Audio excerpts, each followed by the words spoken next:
Hey guys, it's Ben the Coin Geek at Old Pueblo Coin, and before we get started today, I do want to mention for those of you who are just kind of finding my videos and you're not sure if we sell things also, you'll notice a lot of products we have do end up on eBay under the name OPC Sales, like Old Pueblo Coin Sales, and of course our website. But also, when you look at a video, down below in the video links, the show notes as I like to call them, there'll be links to products that are available. So you can always look there. So sometimes when you find a video, it's an older video, and so things are not available. But you can always check in the show notes. Today I have for you a opening coin roll hunting kind of video. I generally don't do too many of these, although I have a lot of requests for them. And I was really trying to figure out whether or not to do this. And that is to say, to open any of these or just sell them as is. So what I've decided to do actually is I've actually decided to open one of the dime rolls, since I have two, and the nickel roll. And I just want to show people, you know, what an original roll actually looks like versus the stuff that you see on eBay, which is usually not an original roll. Sometimes it can be hard to tell. The end coins on this roll both have really nice toning. Get that out of the way. And you can see it's a very blue, and also very blue on both ends. These rolls, I believe we got them from 1961, if I was able to look at them correctly. And then look at that. Color is what I'm looking at when I say look at that. Look, it's a coin. Yeah, look at that color is what I meant. This is something I've never seen before. Okay, so I do want to spend a little time on the wrapper here. Foil lined coin wrap. So I've seen plenty of coins that are wrapped in foil and rolls wrapped in foil.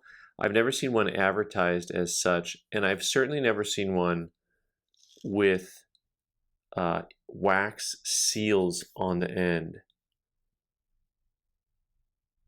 Wax seals. So this is a first for me. And that's saying something, because I've been looking at stuff like this for 25 years, pretty much.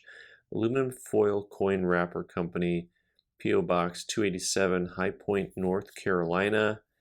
Here we go. Here's the dates, 42 to 45. PD&S, grade, question mark. So it looks like this is going to be a mixed roll based on what it is. And we're not sure the condition. Of course, they note that the coins inside are silver. So we're going to go ahead and take a look here and see what's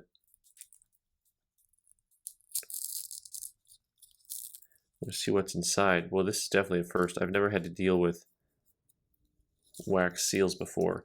And apparently I'm going to have to deal with, beyond that, there it is, aluminum foil. Dude, this is messy. All right, this is kind of what I thought would happen, because I knew based on the information on the outside that this was a mixed roll, right? And so I'm going to stop tearing there. The guys who do fake eBay sales, they've got to be hating me right now, because they're like, you could have reused that wrapper 1,000 times over like we do. And I'm like, yeah, whatever. So at this point, when you get nickels that are worn, their value is not great. You know, they're worth a couple bucks.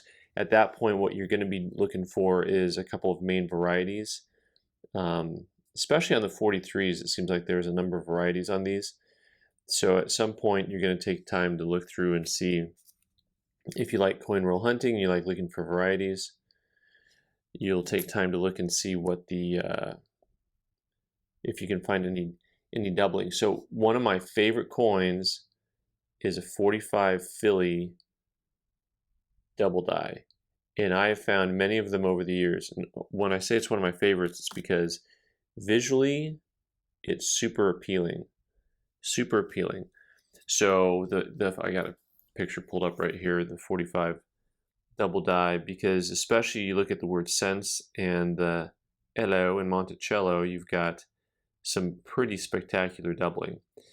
The other variety that's really popular and there are a few, there's more double dies than that, but the 43/2 was a really popular thing to look for. That's on a Philly Mint. There's some other double dies and stuff there. There's also the double I, which is also on a 43. I'm going to grab a few more of these out of here and take a look and see if they were in order. It's a 43s, or if they're all mixed. Looks like they're all mixed. Oh, that looks like it's the 43/2. Look at that. I'm a little surprised because I never find anything, and also 43/2 is one that I don't find as frequently. So what I'm looking at right away, I called that right away, and you're probably like, how did he call that right away? Is the base of the 3 has that real sharp spike in it that goes up and out. I'm not sure what these guys are trading at in used condition right now, but once again, everything is conditioned on that. So some of those coins that you want to find them in high grade before they're going to be really valuable. So let's look again at this. This one's a plain one. Look at where that 3 just comes to a stubby end, and then I'm going to grab the one that is a 43/2, and you see the point coming off the top of that, the base of that 3, not the top of the 3, the base of the 3. So you're looking, your eyeball should be looking right there. So sometimes, like this photo is one of those really pretty dramatic, the way it's photographed. But usually once they're worn down a little bit, it's just that little point. So that is a surprising find for me. I'm surprised. I should also be looking at the eyeball for the double I when I look at 43s. Of course, it depends on the mint mark. I didn't even look at the mint mark on some of those 44s. All right, I'm not gonna do this whole roll. I know some of you guys, that's probably how you roll, but I'm not. I just feel like I'm victorious because I already found one. I'm also gonna have to move my mess just because I feel like I don't want to get crumbs all over this roll of dimes. And we're going to go ahead and open one of these roll of dimes, and the other roll we'll probably just go ahead and put on eBay. Now the dimes are a little trickier because these guys here, I'm going to open it this way.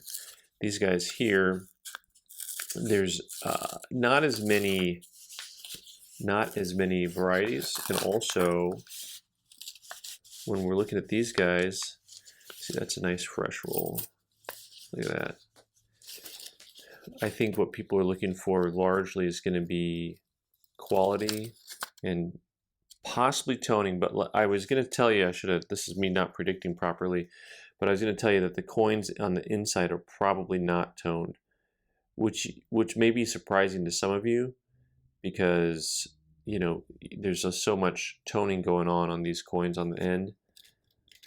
But really, 1961, whoop, yeah, it's a two-headed coin. See that? Magic trick. Okay, so no more magic. No more magic tricks. So the 1961s, these guys are the Philly Mints.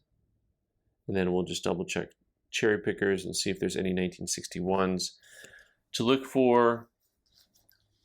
And unfortunately, it looks like in the cherry picker guide, there's a 61 Denver with a double die that we can look for. But no 61 Philly. There's 62, 60. And then after that, the next thing that you'd want to do is find out if there is a grade at which these coins become really valuable, right? And so that's the difficulty. I'm also going to take the time to experiment while I got you guys here. Well, don't mind me. I know I'm just doing a show. Let's see if this works or not. A little heavy, sorry. This is nothing like live. Well, it's not live, but well, you know, this might not work like I was thinking it would. To have a stationary one here, it doesn't really seem to help out a whole lot. I just thought I'd try. So after that, your 61Ds, it's probably nearly impossible to get something a high enough grade to warrant getting them certified. But I do want to look at those ones that were on the end and see what they look like on the other side. A couple reasons. One, you get used to understanding how toning works in a roll. You know, you've got this really strong blue toning. It's always good to look at original toning so that you understand the difference between original toning and artificial.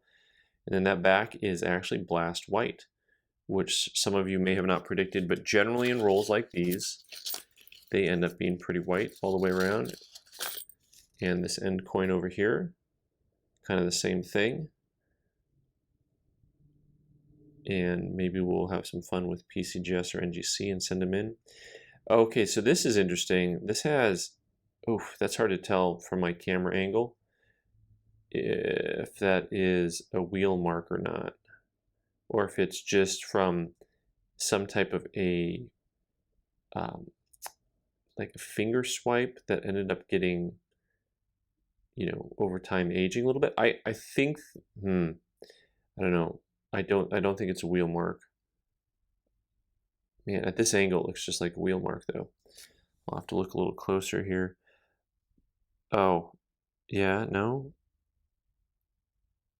That's a wheel mark for sure, actually. Once I got it, it's hard to tell sometimes on the using the camera for me.